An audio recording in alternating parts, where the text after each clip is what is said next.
وبركاته.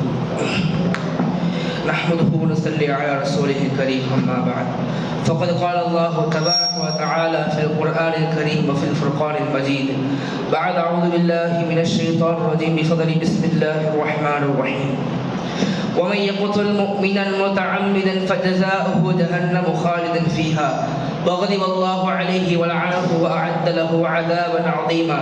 صدق الله العلي العظيم.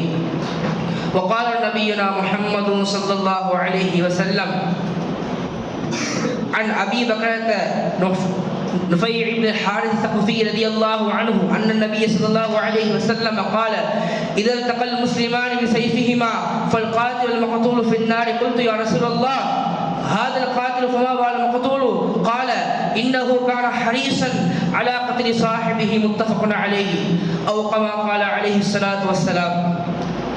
வசிக்கின்ற மனிதர்களுக்கு ருசியான உணவை புகட்டி பரிபாலிக்கிற ஏகரிவனாகிய அல்லாஹ்விற்கு எல்லா புகழும் உரித்தாகட்டுமாக.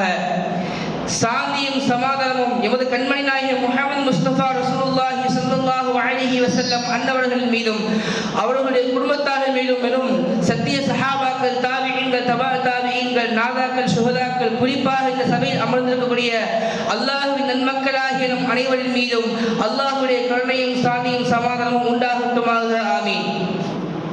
கண்ணியத்துக்குரிய அல்லாஹ்வின் நல்லடியார்களே, மனிதனை படைத்து இந்த பிரபஞ்சத்திலே வாழ வேண்டும் என்று நமக்காக இந்த பிரபஞ்சத்தையும் அதில் உள்ள அனைத்து வஸ்துகளையும் அல்லாஹ் ரப்பல் ஆலமீன் நமக்காக படைத்திருக்கிறான்.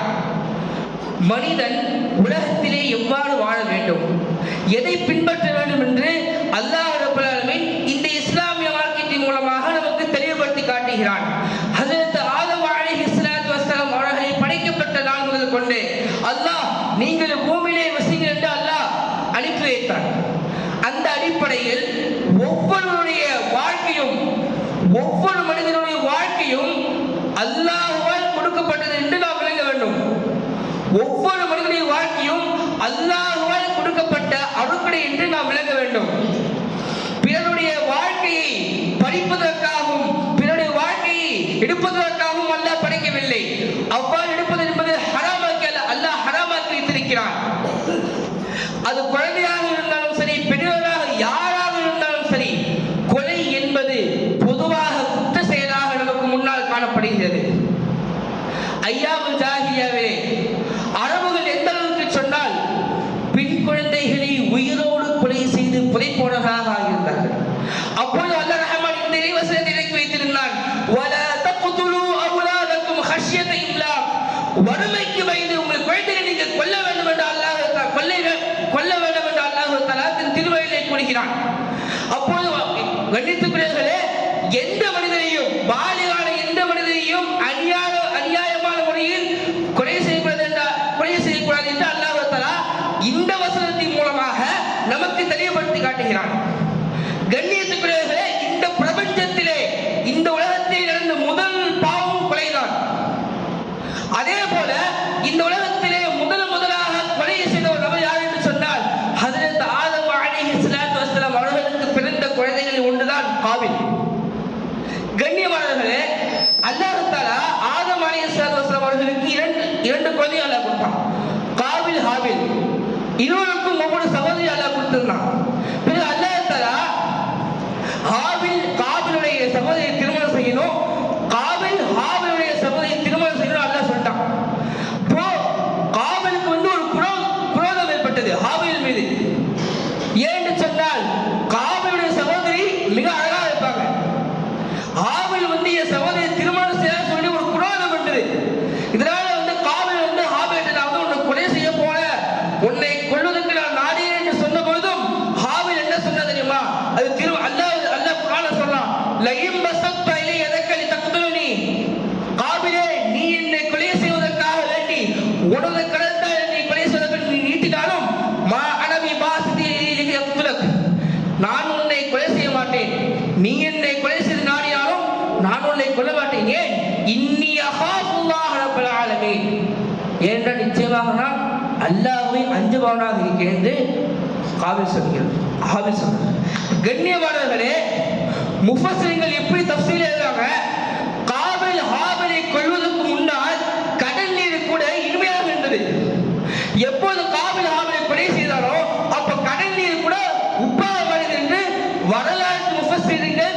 வரிசையிலே கொலை செய்தார்கள். கண்ணியமானவர்களே, கொலை என்பது எந்த அளவுக்கு ஒரு கொடூரமான விஷயம் என்று அவர்கள் இந்த ஹதீஸின் மூலம் நமக்கு தெளிவுபடுத்தினார்கள். ஒரு தடவை நபி ஸல்லல்லாஹு அலைஹி வஸல்லம் மதீனாவில் இருக்கும்போது உரையினா ஒரு கூட்டம், அந்த கூட்டத்துக்கு வந்து ஒரு நோய் வந்துச்சு. நோய் வந்த பிறகு அந்த மக்கள் வந்து ரசூல் யா ரசூலல்லாஹ், இவங்க பேர் ஒரு நோய் வந்து ரசூலல்லாஹ் அப்படி சொன்ன ரசூல் என்ன சொன்னாங்கன்னா, தனது ஒட்டகத்தை அந்த ஒட்டகத்தை கொடுத்து அவருடைய காப்பாளர் விட்டு போனாங்க. அந்த ஒட்டகத்துடைய பாலையும் சிறுநீரையும் கொடுங்க அப்படின்னு சொல்லிட்டு காப்பாளரை இங்க விட்டுட்டு ரசூலா போனாங்க. ரசூலா போல என்ன பண்ணாங்கன்னா, அந்த நோய் வந்துச்சு, அந்த மக்கள் என்ன பண்ணாங்கன்னா, அந்த காப்பாளரை கொலை செய்து அங்கிருந்த ஒட்டகங்களை திருட்டு போயிட்டாங்க. இந்த செய்தி ரசூலுல்லாஹ்வுக்கு வந்தபோது ரசூலுல்லாஹ் கடும் கோபமானாங்க. கோபமாய் உடனே சஹாபாக்களே யார் திருடினாங்களோ உடனே கூட்டுவாங்க அப்படின்னு சஹாபாக்களை ஏவுறாங்க. சஹாபாக்களை கூட்டு வந்து ரசூல் என்ன பண்ணாங்கன்னா, மார்க்கல் வெட்டினாங்க.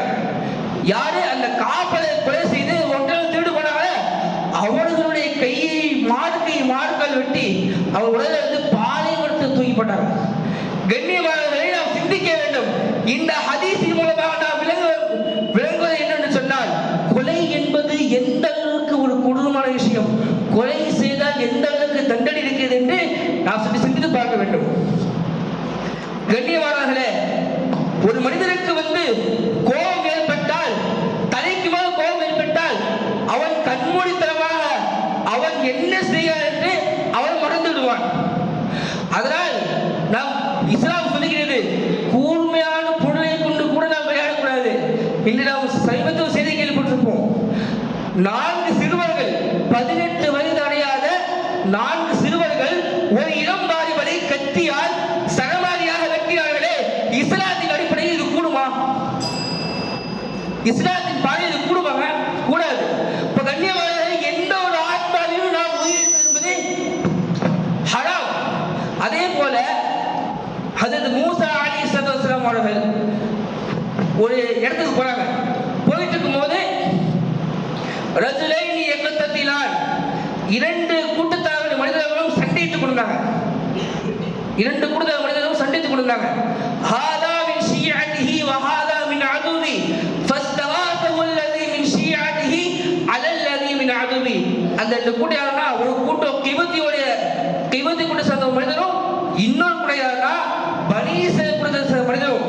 இருவரும் சண்டை போட்டுக் கொண்டிருக்கும் போது மூசா முதல்ல வந்து 2 பேரும் சண்டை போடாம பிரிச்சுட்டாங்க. பிறகு 2வது நாள் வந்த பொழுதும் இருவரும் சண்டை போட்டுருந்தாங்க.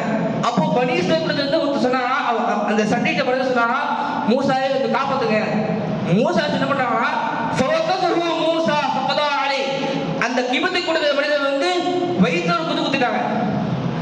குத்திட்டு மூசா சொன்னாங்கன்னா, நான் ஒரு நபியா இருக்கேன், நான் செத்து நல்லது சொல்லல, அவ செத்துட்டால, நான் செத்து காரியம் நல்ல காரியம் சொல்லல.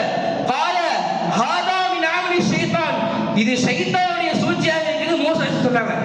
கண்ணியமானவர்களே, நாம் சிந்தித்து பார்க்க வேண்டும். கொலை எந்த அளவுக்கு கொடூரமான என்பது அல்லாஹ் தஆலா இந்த வசனத்தை கூறுகிறான். மன் கத்தல நஃப்ஸன் பிகைரி நஃப்ஸின் ஃபகன்னமா கத்தல அன்-நாஸ் ஜமீஆ, எவன் ஒருவன் ஒரு ஆன்மாவை எந்த ஒரு காரணமின்றி கொலை செய்கிறானோ ஃபகன்னமா கத்தல அன்-நாஸ் ஜமீஆ, அவன் அனைத்து மக்களையும் கொலை செய்பவனை போல என்று அல்லாஹ் தஆலா தன் திருமறையிலே கூறுகிறான். கண்ணியமானவர்களே, அதே போல இன்னொரு தடவை சொல்றான், வயக்துல் முஃமின முத்தஅம்மிதன், எவன் ஒரு ஆன்மாவை வேண்டுமென்றே கொலை செய்கிறானோ அவனுக்கு நரகம்தான் கூலி. அல்லாஹ் மீது கோபப்படுகிறான், மேலும் அவனுக்கு கடுமையாக வேதனை என்று அல்லாஹ் சொல்றான். கண்ணியமானவர்களே, இந்த கொடூரமான இந்த கொலை, இந்த செயலை விட்டு நம் அனைவரையும் அல்லாஹ் தஆலா பாதுகாப்பானாக.